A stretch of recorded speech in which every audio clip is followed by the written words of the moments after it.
Bismillah, velhamdülillah, ve salatu ve selamu ala Resulillah, amma ba'du. Assalamu alaikum ve rahmetullahi ve barakatuh. Aziz qarindoshlar, anglayotganinglar Muhammad ibn Sulayman Mag'ribiyning Jam'ul Fawaid min Jami'ul Usul ve Majmu'uz Zawaid nomli kitobining 6-tomi. Biz tafsir bo'limida ketib qolgandik. Bugun o'qiydiganimiz Nur surasining tafsiriga aloqador sahih hadislar. Tirmizining sanadi Hasan rivoyatida Amr ibn Şuayb dadasi orqali bo'lsidan mundaq rivoyat qildi. Abu Marsad ismli bir odam bor bo'lib, u Makkadagi mushriklarning qo'liga tushib qolgan musulmonlarni qutuldirib Madinaga elib keldi. Makkada Anaq ismli bir posh ayol uning oshnasi edi.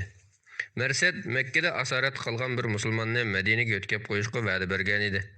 Rivoyatning davomida Marsad mundaq degan: Bir aydan kechida Makka tomlaridan birining qishig'i kelib turdim. Shu asnoda Anaq kelib qoldi. U soyamni ko'rib menga yaqinlashib keldi-da, tunib qilib, "Marsatmisan?" dedi. Men, "Ha, men shu" dedim. U, "Marhaba, bu kechani men bilan o'tkazgan" dedi. Men, "Ey Anaq, Alloh taolo zinoni harom qilib o'tdi" dedim. U meni indak keltirolmay, "Ey xaloyiq, bu sizlarning qo'linglardagi asirlarni elib qochadigan odam bo'ladi" deb vaqirdi. Uning ovozini anglab 8 odam yugurib keldi. Men xandama tag'iga qarab qochib, bir g'arga yo'shirinib oldim. Qo'g'lab kelganlar beshimning ustiga kelib turdi, lekin meni ko'rmadi. Birdan turgandan keyin kichik ta'ritini ravo qilishdi. Ularning suyidiki beshimga tushdi. Alloh taolo ularga meni ko'rsatmadi. Ular qaytib ketgandan keyin men va'dalashgan odamning yoniga berib, uni yutib oldim. U intayin ig'ir bir odam edi. Makka sirtidagi chig'liqqa yetib berib, uning kishilarini yechdim. Uni taki Madinaga borg'ich ko'tarib oldim. Meni qattiq charchatib etdi. Madinaga kelibla payg'ambar sallallohu alayhi vasallamning oldiga berib, "Ey Rasululloh, Anaqni nikohim olaymi?" desam, payg'ambar alayhissalom javob bermay jim turib oldi. Keyin Alloh taolaning zina qilguvchi faqat zina qilguvchi ayolni yoki mushrik ayolni oladi. Zina qilguvchi ayol faqat zina qilguvchi erga yoki mushrikka tegadi. U, ya'ni zina mu'minlarga harom qilindi degan oyat nozil bo'ldi. Payg'ambar alayhissalom bu oyatni menga o'qib bergandan keyin uni olmag'in dedi. Nasoiyning sanadi sahih rivoyatida Anas ibn Malik radhiyallohu anhu dan mundaq rivoyat qilinadi. Hilal ibn Umayya payg'ambar sallallohu alayhi vasallamning huzurida o'z ayolining Sharik ibn Sahma bilan zina qilganligini aytib turib oldi. Ya'ni qariladi. Alloh taolo xotinlarini zina bilan qarilagan va o'zlaridan boshqa guvohchisi bo'lmaganlar guvohlik so'zining rost ekanligini dalillash uchun Allohning nomi bilan 4 qatim qasam qilsin. 5-qatimda agar yolg'onchi bo'lsam, menga Allohning nanti bo'lsin desin. Xotin kishi erining yolg'onchi ekanligiga Allohning nomi bilan 4 qatim qasam ichsa, jazoga tortilishdan saqlab qolinadi. 5-qatimda agar u rasullardan bo'lsa, ya'ni erimning gibi ras bo'lgan bo'lsa, menga Allohning g'azabi bo'lsin deb qasam qiladi degan oyatlarni nozil qildi. Shuning bilan payg'ambar alayhissalom ularni o'z gapining rostligini isbotlash uchun la'natlashishga chaqirdi. Mana bu islom tarixidagi tunji la'natlash edi.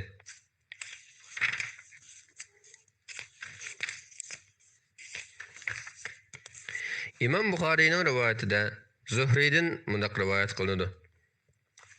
Urva ibn Zubayr, Sa'd ibn Musayyab, Alqama ibn Waqqas va Ubaydullah ibn Abdullah ibn Utba ibn Mas'ud qatorliqlar Hazrati Aishaga bo'hton chaplash voqeasi bayon qilingan hadisni rivoyat qildi.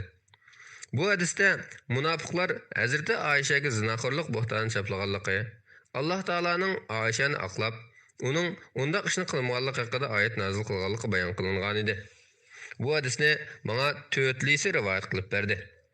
Ba'zilarining rivoyati tafsili, ba'zilarining texim uzun bo'lsa-mu, hammasi bir-birining mazmunini tasdiqlaydi. Men hammasining rivoyatini to'liq yodlab oldim. Bu rivoyatlarga ko'ra, Aisha radhiyallohu anha mundaq degan: Payg'ambar sallallohu alayhi vasallam safarga chiqmoqchi bo'lganda, ayollarining orasida chek tashlaydi. Chek kimga chiqsa, safarga shuni elib chiqatdi. Bir g'azotga chiqmoqchi bo'lib, bizning aramizda chek tashlagan edi, chek menga chiqdi. Shuning bilan men safarga atlandim. Bu hijoblanish farz bo'lgandan keyingi chaq edi. Men kajudi mangatdim. Qonalgıga tushgandimi kaju bilan yerga shurilatdim. Payg'ambar alayhissalom g'azotdan farig' bo'lib Madinaga qaytdik va bir yerga kelib tushdik. Payg'ambar alayhissalom kechasi qo'shinni atlanishga buyurdi. Men o'rnimdan turib, qo'shindan chetrak bir joyga hojatga berib qaytib kelib qarasam, bo'ynimdagi zifarning kahrva munchiqi uzilib tushib qopti. Men hojat qilgan yerga qaytib berib, munchoqni izlash bilan bo'lib qoptiman. Kajvamni tögüge artıp tangan kişiler meni kajva işide bar deb o'ylab, kajvini tögünün üstüge artıpla yürüp ketipti. U çağlarda ayollar tamoqni az yeganlikdan o'roq, yenik bo'latdi. Uning ustiga men taqiy yeshkichik qiz edim. Shuning uchun mening kajvida yo'qligim ularga bilinmabdi. Men munchiqimni tepib qaytib kelsam, qo'shin yurib ketib, bu yerda hech odam qolmabdi. Şunun bilan tushgan joyim qaytib berib, ularni izlab keladigu deb o'ylab o'ltirib, ko'zim uyquga ketib qopti. Qo'shinning orqasida qolib qolgan narsalarni terib mangadigan Safvan ibn Muattal, Sulami, Zakvani u yerga yetib kelib, uxlayotgan birisining qarsini ko'ribdi-da, yiqilib kelib meni tunibdi. U ijob paraz bo'lishdan ilgari meni ko'rganlik uchun tunib qolib, "Inna lillahi va inna ilayhi rojiun." Biz Allohning elchimiz, yana Allohning dargohiga qaytib boramiz dedi. Onun avazını uyg'onib, yüzümni chimper bilan yugib oldim. Allohning nomidan qasamki, biz faqat gap so'z qilishmadik. Men uning ash oyatni o'qigandan boshqa bir eg'iz so'z qilganini anglab boqmadim. U tizlikda tugusini cho'ktirib, tugining oldi putiga dasab turdi. Men tugiga mindim. U tugini itlab mangdi. Ertasi shu vaqtda kun toza qizg'an chog'da bir yerga tushib demayotgan qo'shinga yetishib oldik. Bizni ko'rgan munofiqlar darhol bo'hton to'qib halokatga yuzlandi. Ularning boshchisi Abdullah ibn Ubay ibn Salul edi. Urva mundaq deydi. Menga aytib berilishicha, uning qishida ashundoq so'z-cho'chaklar qilinsa, tarqitilsa, u quloq silib anglab, tixim ko'chlab ulg'aytib beribdi ekan. Töhmet chaplig'ishlardan faqat Hassan ibn Sabit, Mistah ibn Usasa va Amna binti Jahsh qatorliq bir qancha kishilarningla ismi chiqqan. Boshqalarim bor bo'lib, lekin men ularning ismini bilmayman. Lekin ular Alloh taolo aytgandek bir guruh kishilardir. Ularning ichida bo'htonning ko'proq qismini tarqatgani Abdullah ibn Ubay ibn Salul edi. Hazrati Aisha huzurida Hassan ibn Sabitning tilinishini yomon ko'ratdi va atam, bovam ham izzat nomusum, Muhammadning izzat nomusi uchun fidodir deb she'r o'qigan deydi. Aisha so'zini davomlashtirib bundoq deydi. Nihayet Medine qaytib keldik. Men og'rib qolib, bir oy sirq chiqmay yetib qoldim. Medinada so'z-cho'chak tarqalib, mening ustimdan to'qilgan bo'hton tildan tilga ko'chib yuribdi. Payg'ambar alayhissalomga kelsak, burun og'rib qolsam, menga ko'rsatgan mehr shafqatni bu qatim ko'rgili bo'lmaydi. Uning muomalasidan kesilim tig'im eg'ilishib ketib boradi. U o'jramga salom berib kelib, ahvoling qandoq deb qo'yatdi. Bu muomaldan shubhalanishga boshladim. Ammo sirtda bo'layotgan so'z-so'zaklardan hech narsa uqmaydim. Kesilim saqayishga boshlaganda umum Mistah bilan sirtqa hojatga chiqdim. Biz sirtqa hojat uchun kechilib chiqatdik. Shu chaqda uyning atrofiga hojatxona silish odati tiq paydo bo'lmagan edi. Buning qarablarning odati bo'yicha hojatxona uyga yaqin bo'lsa puraydi deb dalg qilinadi. Men umum Mistah bilan birga hojatga chiqdim. U Abu Ruhim ibn Mutallib ibn Abdumanafning qizi bo'lib, anasi Sahr ibn Amirning qizi, Abu Bakr Siddiqning ammasi edi. Mistah ibn Usasa ibn Abbad ibn Mutallib uning o'g'li edi. Umum Mistah bilan uyimiz tarafga qarab kelayotganimizda u etkik putlashib yiqilib tushdi-da, "Mistah beshin yesin" dedi. Men uningga "Ajab yomon gap qilding-ku, Badr g'azotida qatnashgan odamni qag'amsan" desam, u menga "Ularning qilib yurgan so'zlarini anglamadingmi?" deb bo'hton chaplag'ishlarning qilib yurgan so'zlarini aytib berdi. Buning bilan og'riqimga og'riq qo'shildi. Hujramga qaytib kelganimdan keyin payg'ambar alayhissalom kirib salom berib, "Qandoq ahvoling?" deb ahvolimni so'radi. Men payg'ambar alayhissalomdan ota-onamning uyiga berishga ijozat so'radim. Maqsadim ulardan haqiqiy ahvolni o'qish edi. Payg'ambar alayhissalom menga ijozat berdi.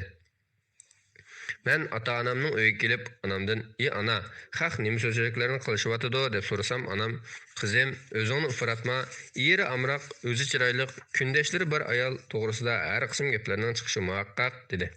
Men "Subhanalloh, Alloh paktur, haq mundaq gaplarni qilib yuribdi" dedim. Shu kechasi tong atqıcha uxlamay yig'lab chiqdim.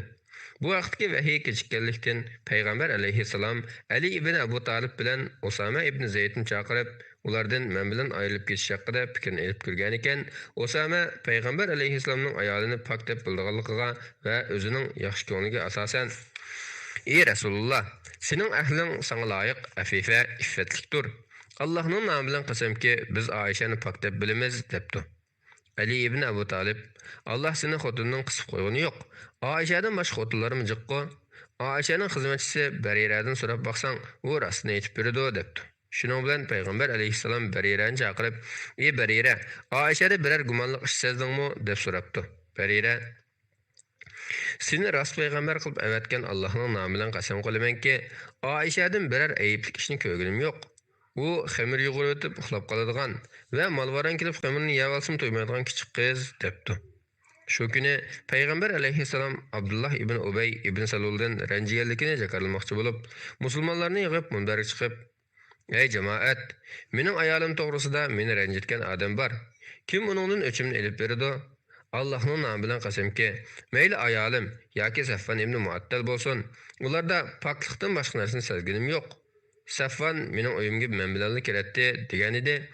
Bani Abdul Ashhal jamoatidan Sa'd ibn Muaz o'rnidan turib: "Ey Rasululloh, Allohning nomi bilan qasam qilamanki, mana men uningni o'chini elib beraman. Agar u odam Avs qabilasidan bo'lsa, uning kallasini olamiz. Agar u Xazraj qabilasi qarindoshlarimizdan bo'lsa, uni nima qildisang shunday qilamiz" dedi. Xazraj qabilasining boshlig'i Sa'd ibn Ubada yaxshi odam edi. Biroq u Hassanning onasi bilan bir aymoqlik bo'lib, uning bilan bir navri bo'lg'achqa tuqqanchilik tarafi besib ketib, o'rnidan turib Sa'd ibn Muazning so'ziga radiya berib: "Xatolashding.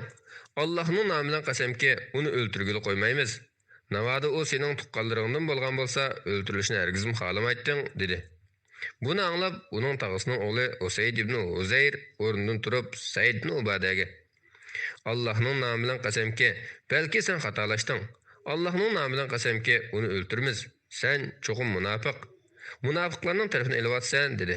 Shuning bilan Avs qabilasi bilan Xazraj qabilasi urushib ketishga tas qoldi. Payg'ambar alayhissalom munbarda turib, ularning ochiqqiga oy berishni aytib yurib, ishni aram besib turib oldi. Men kechgacha yig'lab, ko'zimdan yosh qurimidi. Ko'zim uyquga bormidi. Ertaganda ota-onam menimga kirib keldi. 2 kecha bir kunduz to'xtamay yig'lavergachga, o'tim yerilib ketdimikin deb o'ylab qoldim. Yig'layotgan chog'imda ota-onam menimda o'ltiratdi. Ansarilardan bir ayol kirishga ijozat so'radi. Ijozat berdim. U kirib men ish chaqirtib, men bilan yig'lab o'ltirdi. Biz shu holat turganda payg'ambar alayhissalom kirib o'ltirdi. Men to'g'riliq so'z yoshak taralgandan buyon u mening yonimga kelib o'ltirib boqmagan edi. Payg'ambar alayhissalom kalim shahodat aytgandan keyin: "Ey Oyisha, sening ustingdan turli so'zlarni angladim. Agar sen pok bo'lsang, Alloh seni aqlaydi. Gunoh qilib solgan bo'lsang, Allohga istig'for aytib tavba qilgan, banda gunohi iqro bo'lib tavba qilsa, Alloh uning tavbasini qabul qiladi" dedi. Bu so'zlarni anglab qattiq yig'lamoqchi bo'ldim. Ammo yeshim qurib ketgachga ko'zimdan bir tomchi yoshim chiqmay qoldi. Ota-onamga Rasulullohning so'ziga men uchun javob beringlar dedim. Ota-onam: "Allohning nomi bilan qasam qilamizki, Rasulullohga nima deyishimizni bilmaymiz" dedi. Yeshim tek kichik bo'lg'achqa ko'p oyat yodlay olmagan edim. Shunga sizlar kishilarning so'zlariga shu qadar ishongansizlarki, agar men o'zimni pok desam, Alloh albatta pokligimni biladi. So'zimga ishonmaysizlar. Agar tuhmatni ustimga olsam, Alloh pokligimni bilsimi, sizlar uning cho'qim ishinsizlar. Allohning nomi bilan qasam qilamanki, bu vaqtda sizlarga aytish uchun Yusuf alayhissalomning otasining, ya'ni Yaqub alayhissalomning "Men faqat chiroyli tasavvur qilaman. Sizlarning so'zinglarni ko'tarishga Alloh madadkordir" degan so'zidan boshqa narsa demayman dedim. Allohning pokligimni bildiganligi uchun meni aqlashini umid qilib, ham cho'qim aqlaydi deb ishonch qilib, o'rnimga berib yotdim. Lekin Allohning nomi bilan qasam qilamanki, Alloh taolaning mening haqqimda oyat nozil qilishini o'ylamagan edim. O'zimni Qur'onni tilga ilinishga arziydigan odam deb qaramaydim.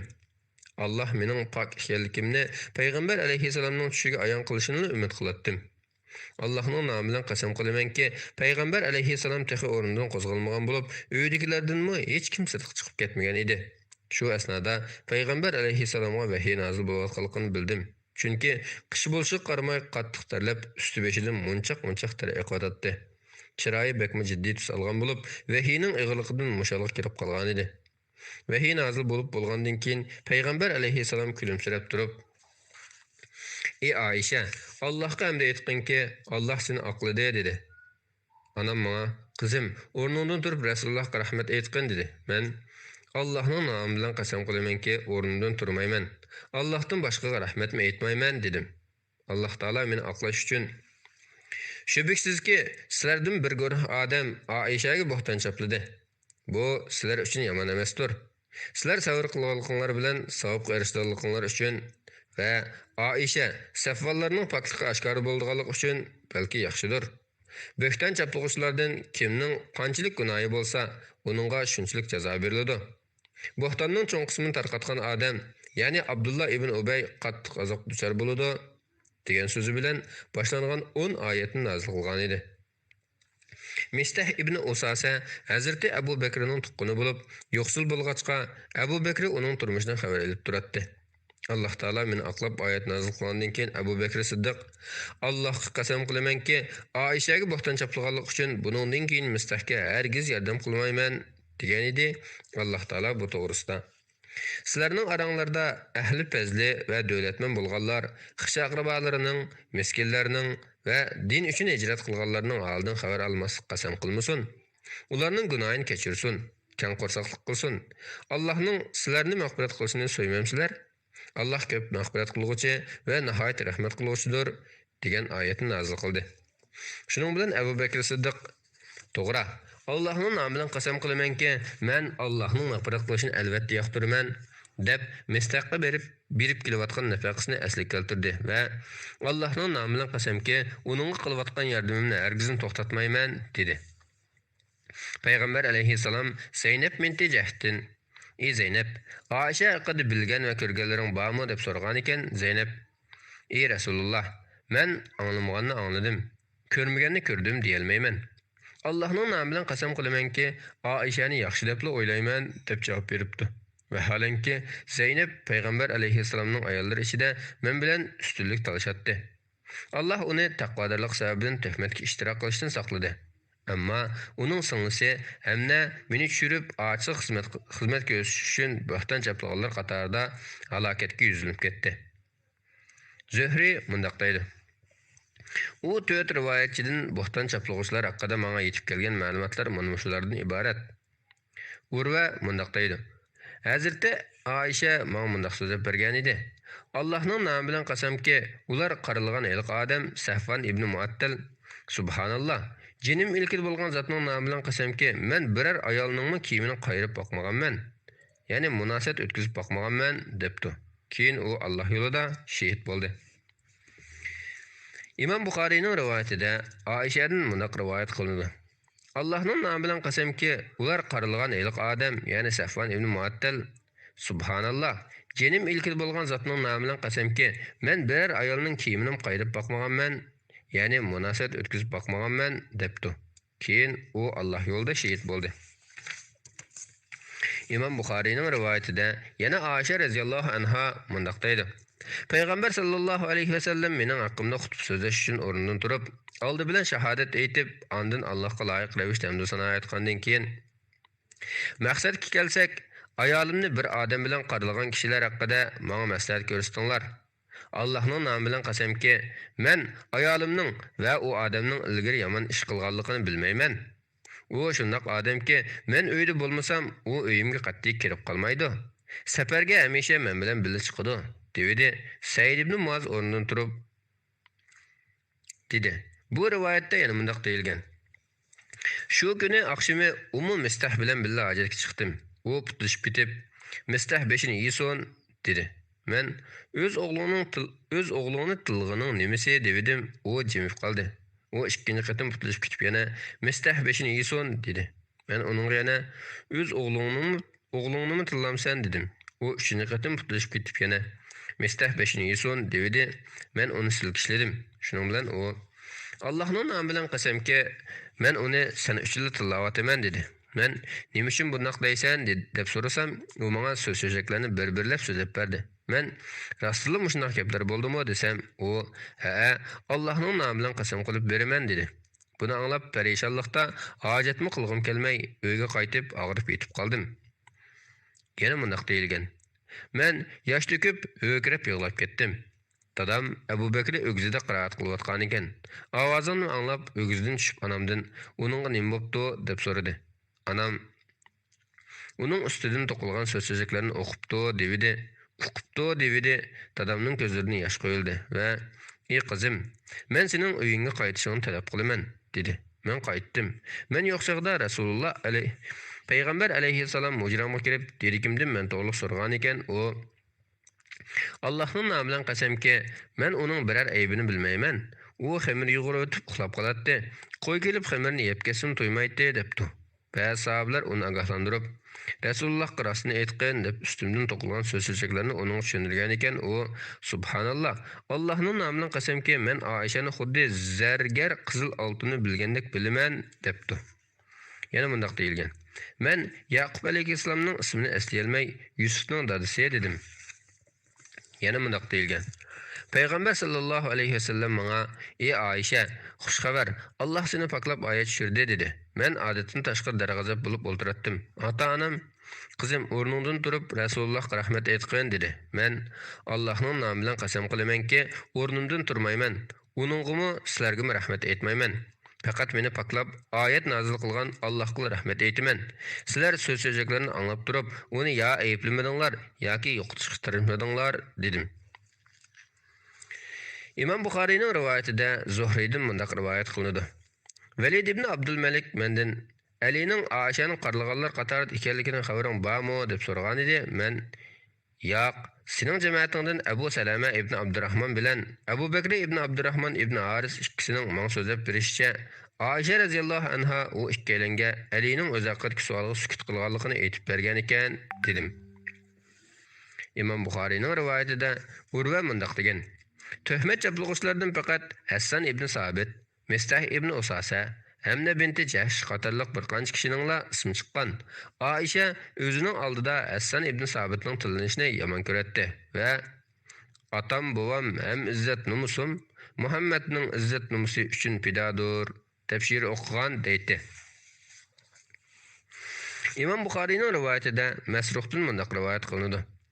Biz Oisha radhiyallohu anhaning yoniga kelsak, Hassan ibn Sabit o'zining Oishani maqtab to'qigan bunu beytini o'qiyotgan ekan. Qilchi gumandinmu yiroq, iffetlik isil, pak ayollar g'ayvatiga emasdir xushtar. Hassan beytini o'qib bo'lgandan keyin Oisha uningga, "Lekin sen undaq emas" dedi. Men Alloh taolaning bo'xtonning cho'ng qismini tarqatgan odam, ya'ni Abdullah ibn Ubay qattiq azob duchor bo'ladi degan tursa, uning uyinga kirishiga ruxsat qilganing nimasi desam, Oisha ko'r bo'lib qilishdanmi qattiq azob bormi? U payg'ambar sallallohu alayhi vasallamni qo'g'dab boshqalar bilan mushoiralashadi dedi. İmam Buxariyning rivoyatida Masruq ibn Ajda'dan rivoyat qilinadiki, Oisha radhiyallohu anhaning onasi Ruman radhiyallohu anha uningga mundaq so'zlab bergan. Men Oisha bilan birga o'ltiratdim. Bir ansar ayol "Alloh palonchini undaq qilib o'tgay, mundaq qilib o'tgay" deginicha kirib keldi. Men "Nimish qundaq deysan?" deb so'rasam, u ayol "O'g'limni tuhmat so'zlarini tarqatib berganlar qatorida" dedi. Oisha "Qaysi tuhmat o" deb so'ragan edi. U ayol hamma ishni aytib berdi. Oisha bu so'zlarni Abu Bakr bilan payg'ambar sallallohu alayhi vasallamni angladimi deb so'ragan edi. U ayol "Ha" deb javob berdi.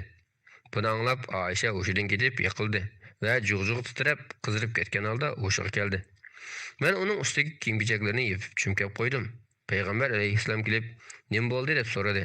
Men titrak aralash qizitma bo'lib qoldi desam, payg'ambar alayhissalom balki o'zining ustidan deyilgan gap so'zlar sababidan shunday bo'lgandi dedi.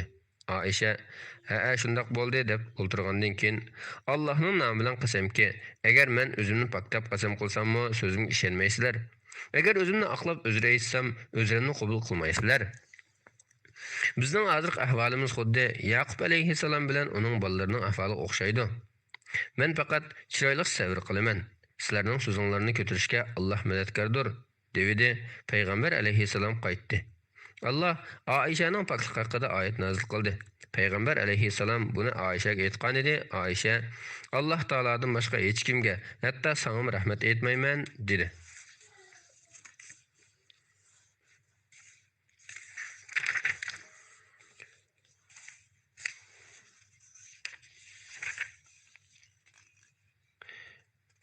Tabranining Al-Kabir'dagi mursal rivoyatida, ya'ni ravilari sahih hadisning ravilari bo'lgan mursal rivoyatida Hakim ibn Utaybadan mundaq rivoyat qilindi.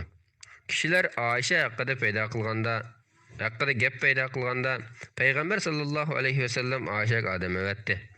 Aisha bu vaqtda mundaq deydi: "Mening qizitmam yo'q turib, chug'uldab tusirgan oldi keldim." Payg'ambar alayhissalom: "Ey Aisha, kishilar nima deydi?" dedi. Men seni haq payg'ambar qilib avatgan Allohning nomidan qasamki, osmondan meni aqlab oyat tushmaguncha sana hargizmi o'zir aytmayman dedim.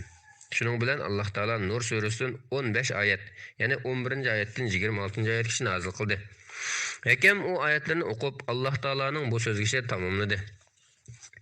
Yomon ayollar yomon erlarga loyiqdir. Yomon erlar yomon ayollarga loyiqdir.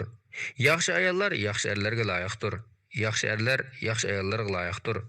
Ana shular ularning chaplagan bo'xtonlaridan pokdir. Ular mag'firatdan, noz-ne'matlik jannatlardagi esil rizqdan bahramand bo'ladi. Hakim yana mundaq deydi: "Demak, yomon ayollar yomon erlarga, yomon erlar yomon ayollarga, yaxshi ayollar yaxshi erlarga, yaxshi erlar yaxshi ayollarga loyiqdir." Tirmizining Hasan rivoyatida Aisha radhiyallohu anhadan mundaq rivoyat qilindi. Meni aqlagan oyatlar nozil bo'lgandan keyin Payg'ambar sallallohu alayhi vasallam munbarga chiqib, u oyatlarni o'qidi. Ondan munbardan tushib buyruq qilgan edi: "Menga bo'xton chaplagan 2 er bilan bir ayol bo'xton jazosi 2 ayolga bo'xton jazosi ijro qilindi." Imom Buxoriyning rivoyatida Aisha radhiyallohu anhadan yana mundaq rivoyat qilindi: "Alloh ilgirki muhojir ayollarga rahmat qilsin, chunki Alloh taolo lechaklar bilan ko'kraklarini yapsun degan oyatni nozil qilgan chaqda ular kiyimlarini yirtib, uning bilan bosh va ko'kraklarini purkib olgan edi." Abu Davudning sanadi Hasan rivoyatida Ibn Abbas radhiyallohu anhumadan mundaq rivoyat qilindi: Alloh taolaning mu'minlarga aytganki, nomahramlarga tikilib qaramasin, avratlarini yapsun, tashqi zinatlardan boshqa zinatlarni oshkorlamasin, lechaklari bilan ko'kraklarini yapsun. Tashqi zinatlardan boshqa zinatlarni erlaridan, otalaridan, ya qaynotalaridan, ya o'g'illaridan, ya erlarining o'g'illaridan, ya o'z qarindoshlaridan, ya qarindoshlarining o'g'illaridan, ya hamshirlarining o'g'illaridan, ya dindosh ayollardan, ya qo'l ostidagi cho'rilardan, ya xotinlarga ehtiyoji yo'q qismatchilar, ya'ni qiri daldush bo'lganlikdan, jinsiy shahvat yo'qlardan, ya ayollarning oyatlik joylarini o'qimaydigan, ya'ni balog'atga yetmagan bolalardan boshqa kishilarga ko'rsatmasin. Zinnatlarini kishilarga bildirish uchun oyoqlarini yerga urmasin. Ey mu'minlar, baxtga erishishinglar uchun hammanglar Allohga tavba qilinglar degan oyatning bir qismini, uningdan keyin kelgan yatliq bo'lishni xohlamaydigan yashangan ayollar zinnatlarini oshkorlamagan holda rida, nimchiga o'xshash tashqi kiyimlarini silib-assa, erlarning oldida odat kiyimlar bilan yursa hech gunoh yo'qdir. Tashqi kiyimlarini silib-etishdan saqlansa, ular uchun yaxshidir. Alloh hammani anglab turg'ushidir, bilib turg'ushidir degan oyat mansukh qilindi.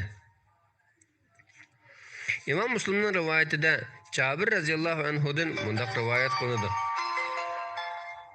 Abdullah ibn Ubay bir dedikiga fahish qilib pul tepib kel deydi. Shuning bilan Alloh taolo buni oyatni nozil qildi. Agar sizlarning cho'rilaringlar iffetlik bo'lishni xohlasa, bu dunyoning ozg'ini melin deb ularni fahishga majburlamanglar.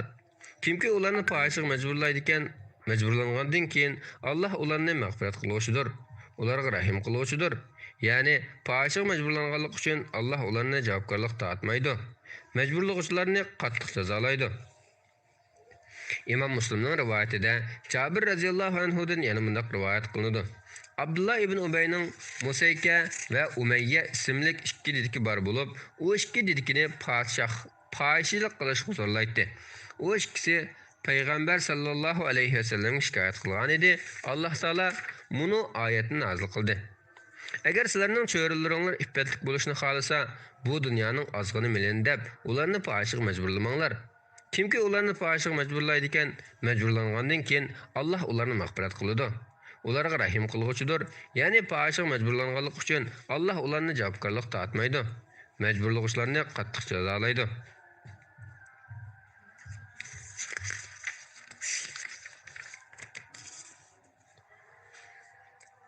Abu Davudning sanadi hasan va mavquf rivoyatida Ikrimadan mundaq rivoyat qilinadi.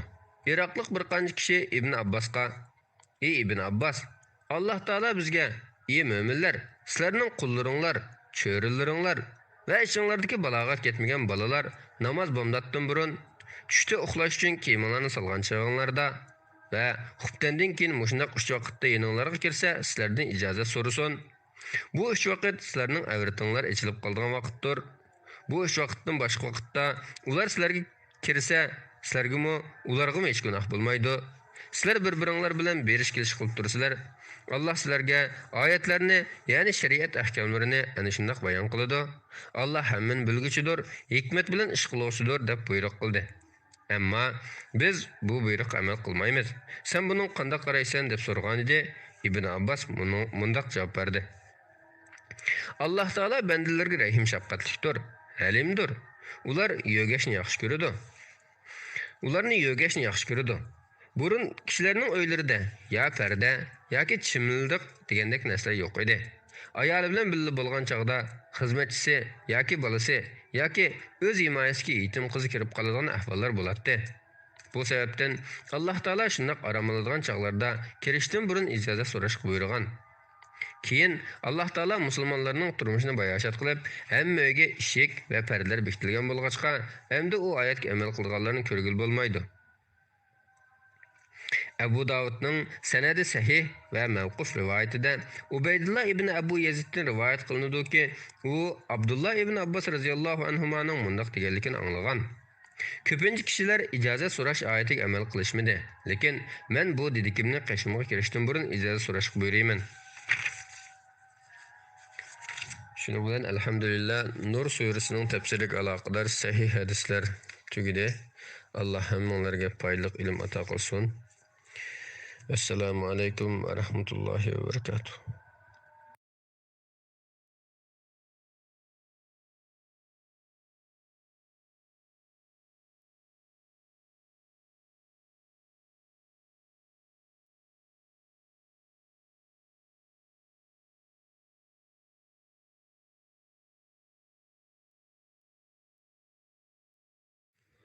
Bismillah, alhamdulillah, vassalatu vassalamu ala rasulillah, amma ba'd. Assalomu alaykum va rahmatullohi va barakatuh. Qarindoshlar, anglayotganlar Muhammad ibn Sulaymon Mag'ribiyning Jam'ul Fawaid min Jami'il Usul va Majmu'uz Zawaid nomli kitobining 6-tomi. Biz tafsir bo'limini o'qiyotgandik. Bugun o'qiydiganimiz Furqon, Shuara, Naml, Qasas va Ankabut suralarining tafsiriga aloqador sahih hadislar. Razinning rivoyatida Ibn Abbos radhiyallohu anhuma Alloh taolaning shu kuni zolim, ya'ni kafir ikki qo'lini tishlab degan oyat haqida mundaq degan: "Tilga aylangan bu zolim Uqba ibn Abu Muayt, ba'zilariga ko'ra Umayya ibn Xalaf bo'lib, ular bu kunda Isid payg'ambar bilan nejatlik yo'lini tutsamchu, Isid falon do'st tutmagan bo'lsamchu" deydi. Razinning rivoyatida Ibn Abbos radhiyallohu anhumadan yana mundaq rivoyat qilinadi: Uqba ibn Abu Muayt ziyofat tayyorlab Quraysh kattalarini chaqirdi. Ularning ichida payg'ambar sallallohu alayhi vasallam bor edi. Payg'ambar alayhissalom tavhid va shahodat kalimalarini aytmoqcha Uqbaning tomqini yemaydiganligini aytib turib oldi. Shuning bilan Uqba vaqtincha bo'lsa-mu shahodat aytdi. Ondan Uqbaning do'sti Ubay yoki Umayya kelib: "Sen ota-bobongning dinini tashlab musulmon bo'ldingmi?" deb so'radi. U: "Yo'q, men faqat uning uyimdan tomoq yemay chiqib ketishidan ansirab shunday qilib qo'ydim" dedi. U: "Sen uning yuziga tukirmoqchi rozi bo'lmayman" deb turib oldi. Uqba uning deganini qildi-yu, Badr g'azotida kallasi tindan juda bo'ldi. Imom Buxoriyning rivoyatida Abdullah ibn Mas'ud radhiyallohu anhumadan mundaq rivoyat qilinadi: Payg'ambar sallallohu alayhi vasallamdan: "Qaysi gunoh Allohning nazarida eng og'ir?" deb so'ragan edim. Payg'ambar alayhissalom: "Alloh seni yaratgan turib, uning shirik keltirishing" dedi. Men: Bu haqiqatan ağır günah. Ondan qalsıçı deb sorğan edim. Peygamber aleyhisselam sen bilen bil tamaq yeyişidin ensirep balağını öldürüp ötüşen dedi. Men yana ondan qalsıçı deb sorğan edim. Peygamber aleyhisselam qo'shnining ayoli bilan zina qilishing dedi. Keyin Peygamber aleyhisselamning bu so'zlarini tasdiqlab mana oyat nozil bo'ldi. Ular Allohga ikkinchi bir ma'budni shirik qilmaydi. Allah haram qilgan nahaq odam o'ldirish ishini qilmaydi. Zina qilmaydi. Kimki bu gunohlarni qiladigan, oxiratda u jazoga uchraydi. İmam Buxariyning rivoyatida Ibn Abbas radhiyallohu anhudan yana mundaq rivoyat qilinadi. Yaqin xish-aqrabolarni ogohlantirgan degan oyat nozil bo'lgan chog'da Payg'ambar sallallohu alayhi vasallam safatiga chiqib, "Ey fehr jamoati, ey adi jamoati" deb to'liq turdi.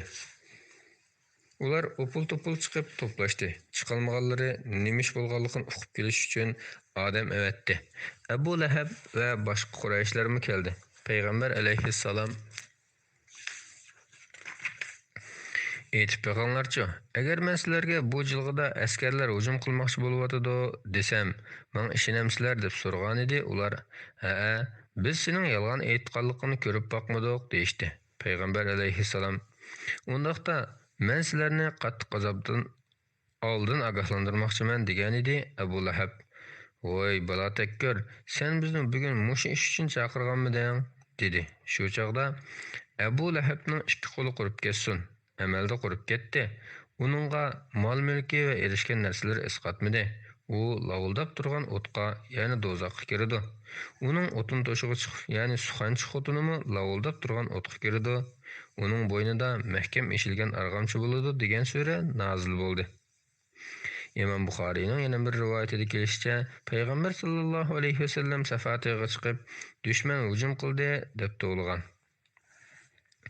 İmam Buxariyning rivoyatida Ibn Abbas radhiyallohu anhu mundaq degan: "Yaqin aqrabolaringni, samimiy do'st birodarlaringni ogohlantirgan" degan oyat nozil bo'lgan chog'da to'g'ildi.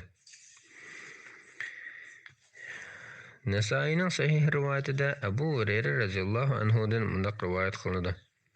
Yaqin aqrabolaringni ogohlantirgan degan oyat nozil bo'lganda Payg'ambar sallallohu alayhi vasallam mundaq degan: "Ey Quraysh xalqi, o'zinglarni Allohdan setib olinglar. Men sizlarni Allohning azobidan qutqiza olmayman. Ey Abdul Muttallib jamoati, men sizlarni Allohning azobidan qutqiza olmayman. Ey Abbos ibn Abdul Muttallib, men seni Allohning azobidan qutqiza olmayman. Ey Rasulullohning ammasi Safiya, men seni Allohning azobidan qutqiza olmayman. Ey Muhammadning qizi Fatima, mendan mol dunyo so'rasang so'rag'anki, seni Allohning azobidan qutqiza olmayman." İmam Müslimning rivoyatida Abu Hurayra radhiyallohu anhudan yana mundaq rivoyat qilinadi. Payg'ambar sallallohu alayhi vasallam Alloh taolaning yaqin aqrabolaringni ogohlantirgan degan oyat nozil bo'lganda, butun Quraysh xalqini to'plab umumiy va yordam chaqiriq qilib mundaq degan: "Ey Ka'b ibn Lu'ay jamoati, o'zinglarni do'zaxdan qutqizinglar. Ey Abdushams jamoati, o'zinglarni do'zaxdan qutqizinglar. Ey Abdumanaf jamoati, o'zinglarni do'zaxdan qutqizinglar.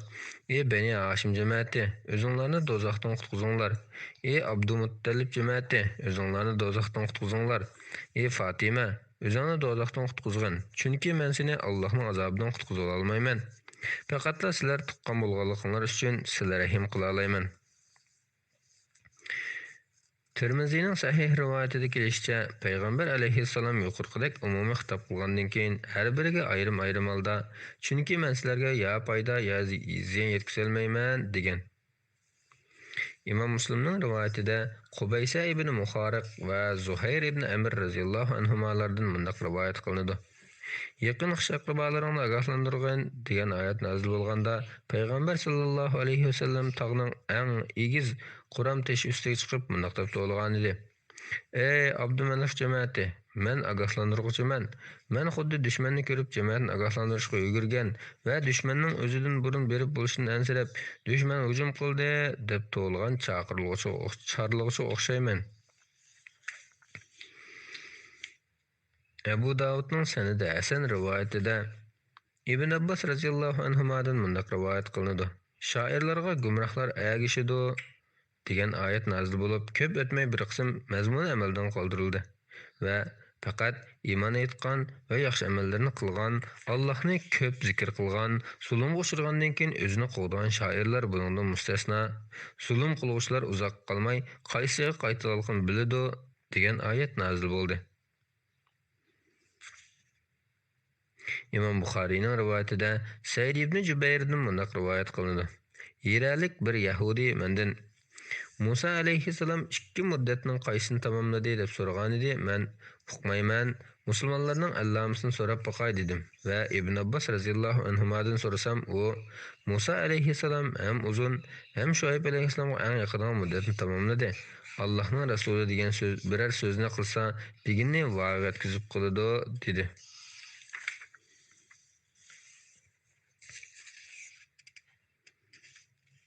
İmam Müslimning rivoyatida Abu Hurayra radhiyallohu anhudan mundaq rivoyat qilinadi. Payg'ambar sallallohu alayhi vasallam tag'i sohbat bo'lish oldida uningga La ilaha illalloh degan qiyomat kuni men senga guvohchi bo'lay dedi. Lekin tag'isi unimidi. Ko'p o'tmay Alloh taolo shubhasizki sen xohlagan odamni hidoyat qila olmaysan. Lekin Alloh o'zi xohlagan odamni hidoyat qiladi. Alloh hidoyat topqushlarni obdan biladi degan oyatni nozil qildi. İmam Buxariyning rivoyatida Ibn Abbos radhiyallohu anhuma Alloh taolaning sana Qur'onni farz qilgan zot seni albatta qaytadigan yerga qaytaradi degan oyat haqida, ya'ni Makka ga qaytaradi degan.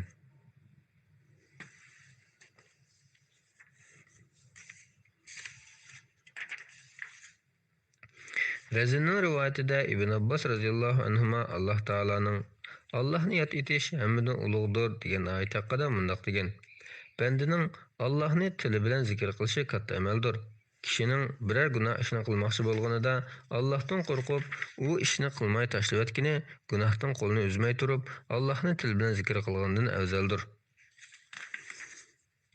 Shuning bilan Furqon, Shuara, Naml, Qasas va Ankabut suralarining tafsiriga aloqador sahih hadislar tugidi.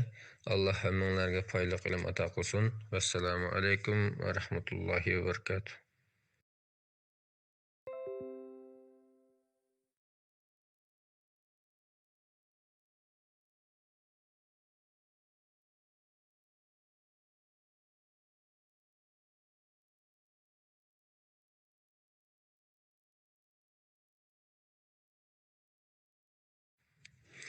Bismillah, elhamdülillah ve salatu ve selamu ala Resulillah amma ba'd. Assalamu alaikum ve rahmetullahi ve berekatuh.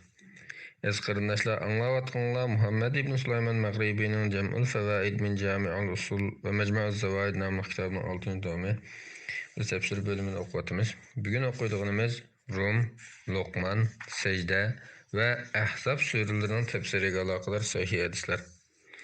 Tirmizining sahih rivoyatida Abu Said Xudri radhiyallohu anhudan mundaq rivoyat qilinadi. Badr g'azoti mezgilida Rimliklar Farislar ustidan g'alab qilgan edi. Buningdan musulmonlar xushal bo'ldi. Shuning bilan Alloh taolaning Alif Lam Mim Rumliklar yaqin bir joyda yengildi. Ular yengilgandan keyin bir qancha yil ichida yengadi. Ilgari va keyin hamma ish Allohning boshqarishidadir. Bu kunda müminler Allah'ın birge yardımı bilan xushal bo'ladi degan oyatlar tilovat qilindi. Musulmonlar Rimliklarning Farislar ustidan g'alaba qilganligidan haqiqatan xushal bo'lishdi. İmam Tirmizining Hasan rivoyatida Niyaz ibn Mukram Aslami radhiyallohu anhudan mundaq rivoyat qilinadi. Alif Lam Mim Rumliklar yaqin bir joyda yengildi. Ular yengilgandan keyin bir qancha yil ichida yengadi degan oyat nozil bo'lganda Farislar Rimliklarni yengan bo'lib, musulmonlar Rimliklarning Farislarni yengishini umid qiladi. Chunki ularmi musulmonlarga o'xshash samoviy kitob ahli edi. Alloh taolo bu vaqtda mundaq degan: Bu kunda mu'minlar Allohning bergan yardım bilan xushal bo'ladi. Allah xohlagan kishiga yordam beradi. Alloh g'olibdir, mu'minlarga nihoyat mehribondir. Quraysh bo'lsa Farislarning g'alaba qilishini yoqtiradi. Chunki ularmi Qurayshga o'xshash kitob ahli yoki oxiratga iymon keltirganlardan emas edi. Alloh taolo bu oyat nozil qilganda Abu Bakr Siddiq radhiyallohu anhu Makka ko'chalarida Alif Lam Mim Rumluqlar yaqin bir joyda yengildi. Ular yengilgandan keyin bir qancha yil ichida yengidi deb to'lashga boshladi. Buni anglagan ba'zi Qurayshlar Abu Bakrga "Undaqda biz bog'lashayli. Sening namoying, ya'ni payg'ambar alayhissalom Rumluqlar farislarni bir qancha yil ichida yengidi" deydi. Mushaq pul tikishayli dedi. Bu pul tikish aram qilinishdan burungi voqea edi. Abu Bakr mushriklar bilan bog'lashib pul tikishdi. Mushriklar bir qancha yil degan so'z 3 yildan 9 yilgachadir. Biz aramizda hisoblab muayyan bir yilga pitishib olayli deyishdi. Ve 6 yilga pitishdi. Rimliqlar g'alaba qilib bo'lgacha 6 yil o'tib ketdi. Shuning bilan mushriklar Abu Bakrni kutib olishdi. 7-yil kirganda Rimliqlar farislarni yengdi. Musulmonlar Abu Bakrni Alloh taolo bir qancha yil degan tursa, sen nima uchun 6 yil qilib belgilab olsan deb ayblashdi. Lekin shu chog'da nurg'un kishilar musulmon bo'lishdi. İmam Buxariyning rivoyatida Abdullah ibn Umar radhiyallohu anhudan rivoyat qilinadiki, payg'ambar sallallohu alayhi vasallam g'aybning xazinalari 5 tur degandan keyin qiyomatning bo'lgan vaqti to'g'risidagi bilim haqiqatan Allohning dargohidadir. Alloh yomg'irni o'zi belgilagan vaqtda va o'zi belgilagan joyga yog'diradi. Bachchadandikilarning nima ekanligini, ya'ni o'g'ilmi, qizmi, bejirimmi, kamtikmi, baxtlikmi, baxtsizmi Alloh biladi. Hech odam ati nimalarni qildiganligini, ya'ni uningga nima ish bo'ldiganligini, yaxshi, yomon ishlardan nimalarni qildiganligini bilmaydi. Hech odam o'zining qayerda o'ldiganligini bilmaydi. Alloh haqiqatan bütün ishlarni bilib turuvchidir. Shaylarning ichki va tashqi taraflaridan to'liq xabardordir degan oyatni o'qigan. Tirmiziyning sahih rivoyatida Anas ibn Malik radhiyallohu anhudan rivoyat qilinadiki, Alloh taolaning ularning yanlari o'rin ko'rpida yiroq bo'ladi degan oyati xubdan deb atilgan namozni kutib turganlar haqida nozil bo'lgan.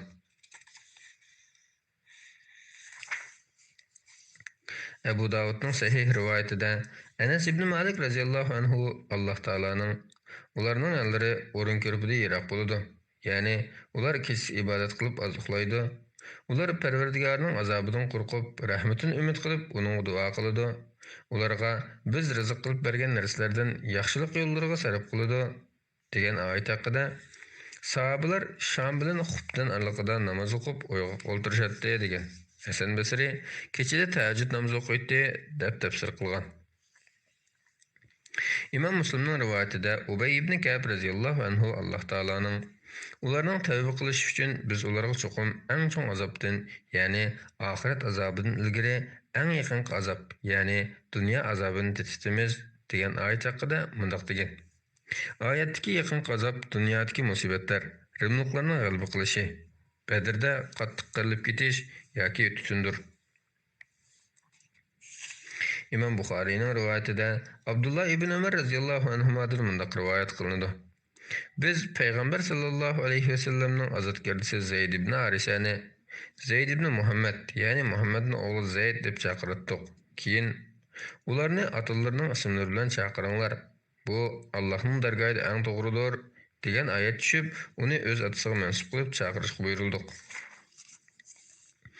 İmam Buxariyning rivoyatida Abu Hurayra radhiyallohu anhudan rivoyat qilinadiki, payg'ambar sallallohu alayhi vasallam mundaq degan: Men har qanday mo'minga dunyo va oxiratda ega bo'lishga eng haqliman. Xohlasanglar, payg'ambar mo'minlarga ularning o'z nafslaridan chaqirdir degan oyatni o'qinglar. Shunga qanday bir mo'min mol dunyo qoldirsa, yaqin tuqqanlari olsin. Kimki qariz yoki yetim misr qoldirib ketsa, mening oldimga kelsin. Ularga men ega chiqaman.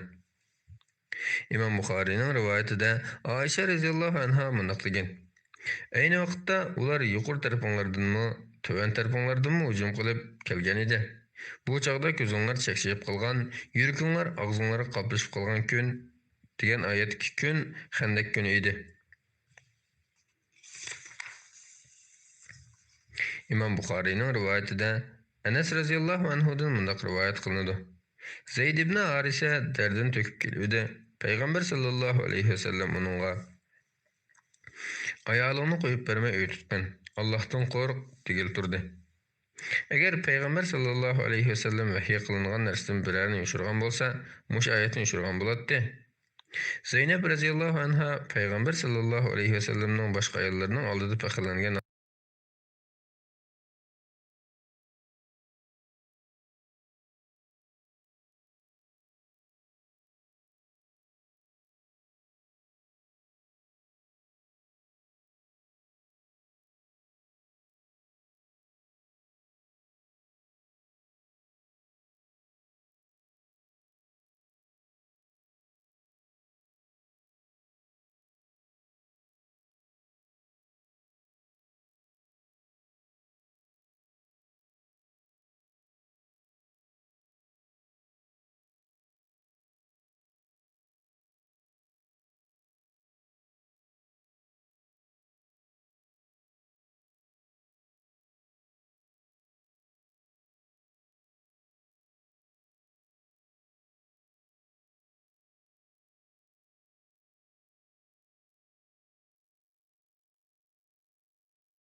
Bismillahirrahmanirrahim. Rum, Luqman, Seyde ve Ahzab surelerining tafsiriga aloqador sahih hadislar davomi.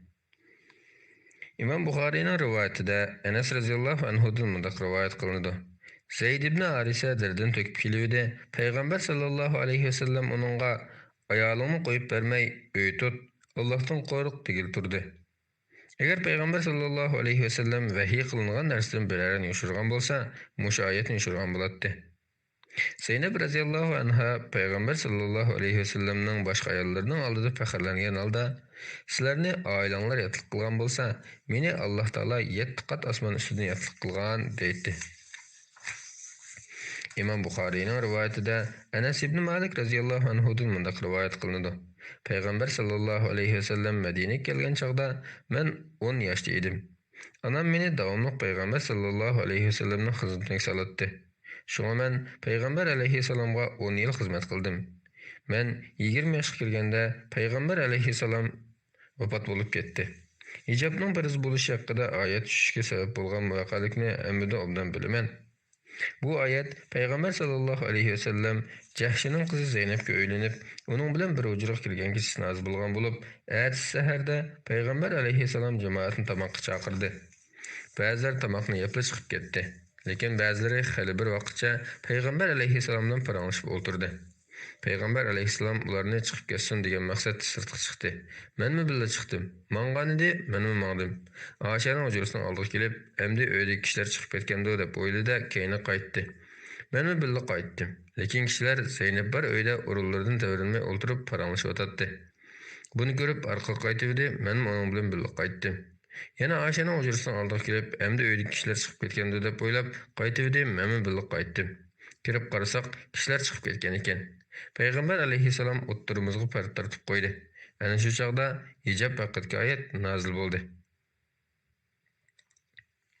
İmam Buxariyning yana bir rivoyatida Anas radhiyallohu anhu mundaq degan: "Hijobning farz bo'lishi haqida oyat tushishga sabab bo'lgan voqealikni hammada obdan bilaman. Hatto Ubay ibn Ka'b bu vaqtda mendan so'raydi." İmam Buxariyning yana bir rivoyatida mundaq deyilgan: Payg'ambar sallallohu alayhi vasallam Zeynep radhiyallohu anhaga uylangan kunning ertasi anam Ummu Sulaym menga Payg'ambar alayhissalomga bir narsa qilgan bo'lsak dedi. Men shunday qilayli dedim. Anam xurmo, seriqmay, pishloq qatorliqlarni aralashtirib bir qozon taom tayyorlab uni mendan avatdi. Taomni ilib payg'ambar alayhissalomning yoniga borsam, taomni qo'yib jamoatni tomoqqa chaqirgan deb bir necha kishining ismini atadi. Keyindan kimga yo'liqsang shuni chaqirgan dedi. Men topshiriqni o'rnab qaytib kelsam, uy odamga to'shib ketibdi. Payg'ambar alayhissalomning qo'lini taomning ustiga qo'yib, bir muncha duolarni o'qiganligini ko'rdim. Duodan keyin odamlarni o'ndan chaqirishga boshladi. Kirganlarga Allohning ismini atanglar, ya'ni bismillah denglar. Her kishi o'zining oldida yesin deb topildi. Jamoat taomdan to'yg'icha yeb qaytishga boshladi. Lekin bir qanchasi taom yegan yerda o'tirib parang tushib ketdi. Men ularning chiqib ketmay o'tirishdan siqilishga boshladim. Payg'ambar alayhissalom boshqa ayollarning hujralari tarafga chiqib ketgan edi. Men keyindan chiqib, ular chiqib ketdi deb xabar qildim. Zeynepning hujrasiga qaytib kelib, perdan tushirdi. Menmi o chaqda texi hujraning ichida edim. Payg'ambar alayhissalom: "Ey mo'minlar, payg'ambarning uylariga kirmanglar. Faqat tomoqqa chaqirilgan vaqtinglarda kiringlar. Boshqa vaqtda ruxsat bilan kirganda tomoqning pishishini kutib o'ltirmanglar. Lekin chaqirilganda kiringlar yo tomoq yeb bo'lgandan keyin tarqab ketinglar. Tomoqdan keyin paransilish o'ltirmanglar. Bu, ya'ni tomoqdan keyin paransilish o'ltirish payg'ambarni ranjitadi. Payg'ambar buni aytish sizlardan xijil bo'ladi. Alloh haqni aytishdan xijil bo'lmaydi" degan oyatni o'qidi. İmam Müslimning rivoyatida Al-Jadiddan mundaq rivoyat qilinadi. Men Anas radhiyallohu anhudan ular qancha kishi edi deb so'rasam, u 300 atrofida dedi. U yana mundaq dedi: Kishilar ondan bo'lib kirib, to'yiga chep chiqib ketdi. Keyin payg'ambar alayhissalom menga tomoqlarni elib deb buyurdi. Men tomoqlarni elib etdim, lekin tomoqning elib kelgan vaqtimdagidan ko'p yoki oz ekanligini bilolmadim. İmam Buxariyning rivoyatida yana shu voqealik haqidagi bir rivoyatda mundaq deb kelgan: 3 odam uyda paranglashib o'tirib qoldi. Peygamber aleyhisselam ularning chiqib ketishi uchun uydan chiqdi va Oyshaning hujrasiga berib, "Ey ahli bayt, salomatlik va Allohning rahmati sizlarga yor bo'lsin" dedi. Hazrat Oysha-mu, "Ey Rasululloh, salomatlik va Allohning rahmati senga yor bo'lsin. Yangi kelin bilan chiqishib qoldingmi? Alloh senga barkat ato qilg'ay" deb javob berdi. Peygamber aleyhisselam hamma ayolining hujrasiga kirib, Oyshaga aytgan so'zlarini aytdi. Ularmi Peygamber aleyhisselamga Oyshaning aytgandek javob berdi. İmam Buxariyning rivoyatida Hisham dadasidan mundaq rivoyat qiladi. Xavla binti Hakim o'zini Payg'ambar sallallohu alayhi vasallamga baxsh etgan, ya'ni o'ylanish taklif qo'ygan ayollardan biri bo'lib, Oysha radhiyallohu anha vaqtda ayol kishimi o'zini baxsh etamdi degan edi. Keyin Alloh taolo ayollaringdan xohlaganning navbatini orqaga sursang, xohlaganing bilan navbatidan boshqa vaqtda bir yerda bo'lsang bo'laverdi. Vaqtliq ayrılib turgan ayollarından biri bilen hem töşek bulmakçı bolsan, sana hiç günah yoktur degan ayetini nazil qildi. Ayşe radhiyallohu anha mundaqdaydi. Bu ayet nazil bo'lganda Peygamber sallallohu alayhi vasallamga Parvardigoring sen arzu qilgan narsani bekmitiz ijobat qildi ekan dedim. İmam Buxariyning rivoyatida Ayşe radhiyallohu anha mundaq degan: Ayollarından xalığının növbətini arqaga sursang, xalığının bilan növbətindən başqa vaqtda bir yerdə bolsang bo'laverdi. Vaqtliq ayrılıb turgan ayollarından biri bilan emtijak bolmoqchi bolsang, sana hech gunoh yo'qdir degan oyat nazil bo'lgandan keyin Payg'ambar alayhissalom qaysimizga navbat kelgan bo'lsa, shuningdan ijozat so'rab boshqa biri bilan qo'nib qolatdi. Men ravi Oyshadan "Sen nima deytding?" deb so'rasam, u mundoq dedi: "Agar ijozat bir huquq menda bo'lgan bo'lsa, seni hech kimga o'tnib berishni xohlamaydim. Xohlagan bo'lardim" deydim.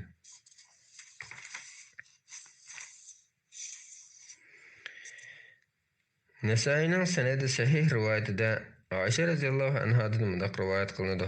Alloh taolo Peygamber sallallohu alayhi vasallamga vafotidan burun o'zi xohlagan har qanday ayolga o'ylanishini halol qilgan edi. İmam Buxariyning rivoyatida Ayşe radhiyallohu anhadan mundaq rivoyat qilinadi. Peygamber sallallohu alayhi vasallamning ayollari hojat qilish uchun kechalari manasi deb ataladigan hojatxonaga chiqadi. Ömer radhiyallohu anhu Peygamber sallallohu alayhi vasallamga ayollaringni hijoblagan deydi. Lekin Peygamber alayhissalom undaq qilmadi. Bir kuni Savda binti Zam'a radhiyallohu anha xubdan vaqti bilan sirtga chiqdi.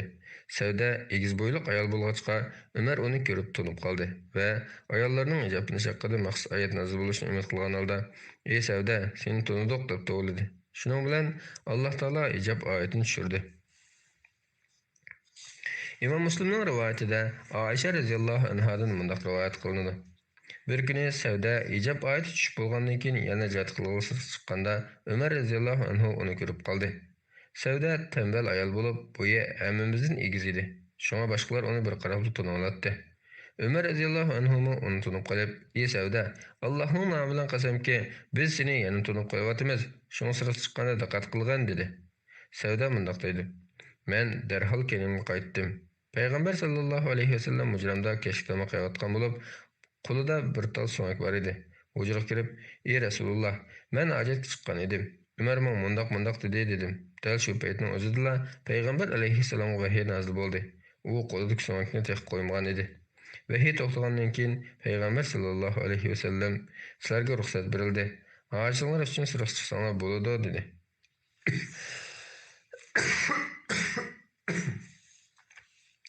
Hisham ibn Urva mundaq deydi: "Ya'ni ta'rif qilish uchun sirtga chiqsanglar bo'ladi" demoqchi.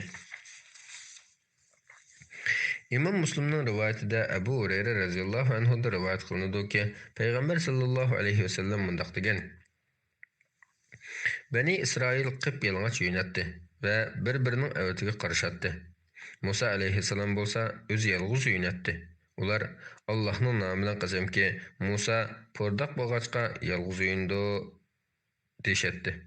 Bir kuni Musa alayhissalom o'ynmoqchi bo'lib, kiyimini bir toshning ustiga qo'ydi. Tosh uning kiyimini ilib qochdi. Musa toshning keynidan: "Ey tosh, kiyimini qaytarib ber" deganicha qo'llab mangdi.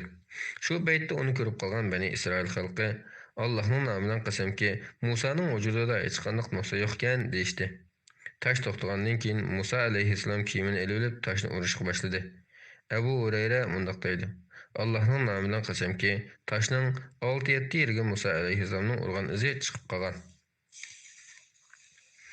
İmam Buxariyning rivoyatida Abu Hurayra radhiyallohu anhudan rivoyat qilinadiki, payg'ambar sallallohu alayhi vasallam mundoq degan: Musa bedeni ochiq qo'ymay yo'gab turadigan hayoliq kishi bo'lg'achqa hech yeri ko'rinib qolmaydi. Bani Isroildan ba'zilar uning azar qilib, uning terisi kasal bo'lg'achqa bedenini yopadi. Ya oq kasal, yoki purdoq va yoki ma'lum bir aybi bor deyishdi. Alloh taolo Musa alayhissalomni ularning tuhmatlaridan oqlashni iroda qildi. Bir kuni Musa alayhissalom kiyimlarini bir toshning ustiga qo'yib, o'zi yolg'iz yuvindi.